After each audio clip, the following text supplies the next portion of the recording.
लेकिन आप जो भी करोगे अपने लिए तो करोगे ही, लेकिन अपने परिवार के लिए करोगे, अपने माता पिता को संतुष्टि देने के लिए, अपने माता पिता को अपने पुत्र का, अपनी पुत्री का अभिमान हो, गर्व हो, ऐसा कुछ करेंगे।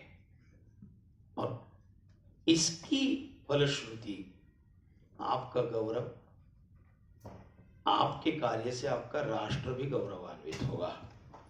और ये तब होगा जब आप जो कुछ भी करेंगे वो निष्ठा से करेंगे। आज समाज में निष्ठा का अभाव है। निष्ठा यानी, देखो ये भी अंग्रेजी की ट्रांसलेशन नहीं हो सकता इसका। निष्ठा यानी डेडिकेशन कैसा लगता है, और निष्ठा देखो अक्षरों का, मैं मेरी भाषा है इसलिए उसका बड़ाई तो मैं करूंगा ही, लेकिन वो कैसा शब्द है, समर्पण।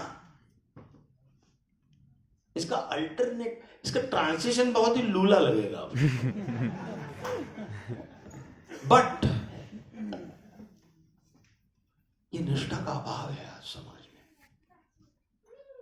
वो निष्ठा भारत का हर युवा शक्ति यदि अपने हृदय में, अपने मस्तिष्क में, अपने मन में और अपने कार्य में बिल्कुल उसे पकड़ कर रहे और उसके साथ यदि अपना काम करे,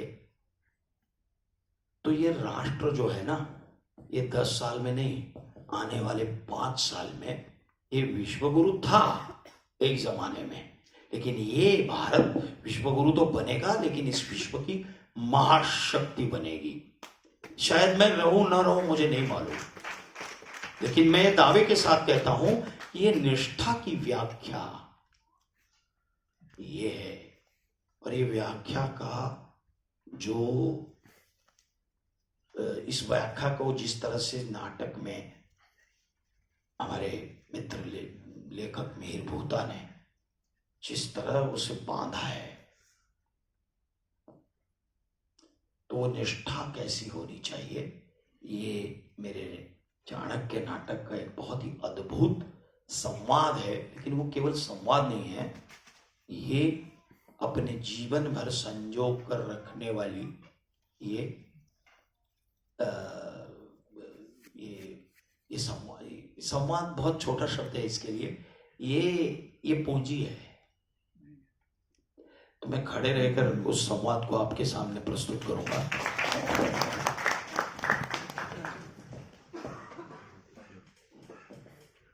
अमात्य राक्षस ये नंद के महाअमात्य यानी प्रधानमंत्री थे, और उनकी निष्ठा एक वंश के प्रति थी, एक वंश के एक व्यक्ति के प्रति थी।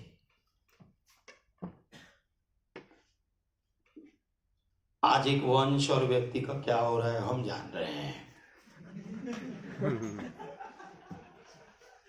तो उसके प्रति जो निष्ठावान लोग थे उसमें से एक उच्च आदमी था, और नंद बड़ा सत्तालोलुप मदांध था और काम का नहीं था। लेकिन अमात्य राक्षस चाणक्य चाहते थे कि यदि ऐसा अमात्य महाअमात्य चंद्रगुप्त को प्राप्त हो तो यह भारत कितनी प्रगति करेगा। आज ये कह रहे हैं कि भारत एक राष्ट्र नहीं है। सॉरी, मैं थोड़ा सा, क्योंकि ये विषय वो है इसलिए मैं इसको आज की तारीख में ले रहा हूं। आज आप शायद मंत्र पुष्पांजलि शायद कुछ लोग जानते होंगे, कुछ लोगों को याद भी होगी। तो उसमें लिखा है, ये बोल रहे हैं लंदन में जाके, भारत एक राष्ट्र नहीं है। अरे गोपू, ओम स्वस्ति साम्राज्यम भोज्यम स्वराज्यम वैराज्यम पारमेष्ठ्यम राष्ट्रम महाराष्ट्र। ये कहां से आया भाई मेरे वेदों में? कौन सा राज्य है?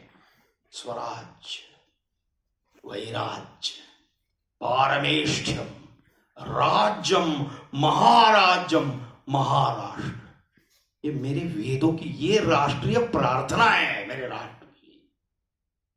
कहां से? वैराज्यम पारमेश्वरम राज्यम महाराजम समुद्र पर्यंताया एक राज्य, हिमालय से लेके समुद्र तक पर्यंत का जो प्रदेश है वो एक राष्ट्र है। ये मेरा वेद कहता है गोपू, तू कहां की बात कर रहा है? खैर मैं जो उसकी जाना नहीं है।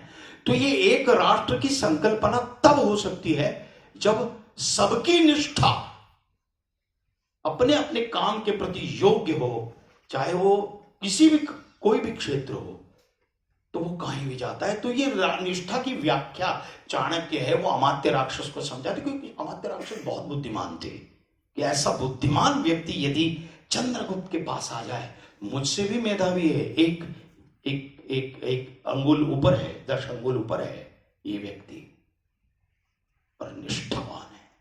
लेकिन निष्ठा अयोग्य व्यक्ति के प्रति है, अयोग्य वंश के प्रति है। कहते हैं निष्ठा, वो कहते हैं हाँ निष्ठा, निष्ठा की ऐसी संकीर्ण, ऐसी ऊंची व्याख्या आपसे अपेक्षित नहीं थी महात्मन, आपसे अपेक्षित नहीं थी। ये पृथ्वी पर नाशवंत मात्र नाम रूप आकृतियां, ये निष्ठा के पात्र नहीं होते कदापि। निष्ठा के पात्र होते हैं केवल जन समुदाय, उन जन समुदायों के सुख, उन सुखों की व्यवस्था और व्यवस्था का धर्म, यही केवल उच्चाशय है महावीर, यही केवल उच्चाशय है। और चाणक्य कहते हैं मेरा स्वार्थ भी वही था, मेरी रुचि नहीं है ये गोधन क्षेत्र संपत्ति में या अमात्य या महाअमात्य पद में। मेरी रुचि है केवल भारतवर्ष में, भारतवर्ष की निस्सहाय दमित शोषित प्रजा के उद्धार में। निष्ठा, निष्ठा ये पदार्थ अति दिव्य है, हे अप्रतिम अति दिव्य है, किंतु उसके लिए पात्र भी दिव्य होना आवश्यक है। ये धनानंद नामक जिस विषवृक्ष को आप अपनी निष्ठा के अमृत से सींच रहे थे, उस विषवृक्ष का गुणधर्म था केवल विषफल उत्पन्न करना। और रत्न केवल वसुंधरा में होते हैं देव, ये वंश कुल गोत्र में नहीं होते कदापि। इसलिए आपकी निष्ठा का पात्र कोई भी एक व्यक्ति नहीं हो सकता, केवल समष्टि हो सकती है, केवल समष्टि। ये पाटलिपुत्र की दुर्ग की दृढ़ता आपका आशय नहीं होना चाहिए, ये समग्र भारतवर्ष की अखंडितता ही आपका आशय होना चाहिए। और इसीलिए नंद की मृत्यु के पश्चात मेरी प्रतिज्ञा पूर्ण नहीं हुई है, ना ही होगी, और ना ही मैंने अपनी शिखा का बंधन किया है। मेरी प्रतिज्ञा पूर्ण होगी ये भारतवर्ष अखंडित होने के पश्चात मात्र। और इसे स्वार्थ कहो तो शिरोमान्य है, शास्त्रज्ञ शिरोमान्य है, किंतु इतना लक्ष्य में है ऋषिवर्य। एक विष्णुगुप्त चाणक्य नाम का क्षुद्र शक्ति अकिंचन ब्राह्मण जब समाज के पददलितों के सुख का चिंतन करता है, तब मगध जैसे उत्तुंग साम्राज्य को भी उच्चाटित करने का प्रचंड सामर्थ्य उसके भीतर जन्म लेता है। वो केवल जानपदों की हृदयस्थ अनुकंपा के कारण। और आपकी निष्ठा एक नाशवंत मानव के प्रति, एक नाशवंत वंश के प्रति। हे महाप्राण, रात्रि के इस तमस में भूमि पर पड़े मुख चक्षु आपकी ओर सजल दृष्टि से देख रहे हैं, क्या आप उनके चक्षुओं में बह रहे अविरत अश्रुओं को हरेंगे या उनकी दृष्टि का ही हरण करेंगे? ये निर्णय आपका है।